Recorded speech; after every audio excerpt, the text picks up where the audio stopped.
Tom Sligo had been looking after his mother at the family home in Finchley since she was widowed 30 years ago.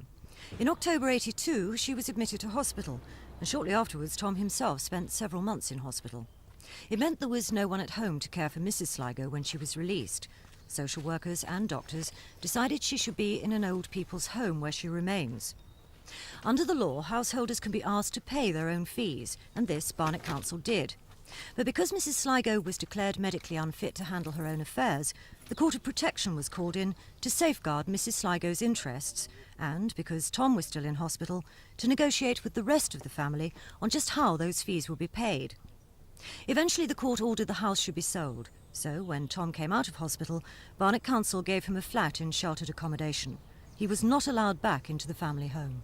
If there is any way that this programme can sort of prick the consciences of people and sort of get them to realise that a member of a family who has lived in a property, family home, for as long, such as I, form part of this family unit, one member goes away, it doesn't seem to me to be that the other person is also, by virtue of that, to leave as well.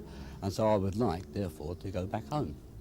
And I want to go back home. I mean to go back home, and I need to go back home.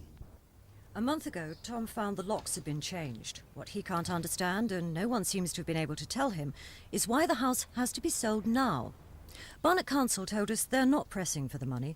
They would have been happy to wait until the house was sold on Mrs. Sligo's eventual death. The court told us they won't discuss individual cases.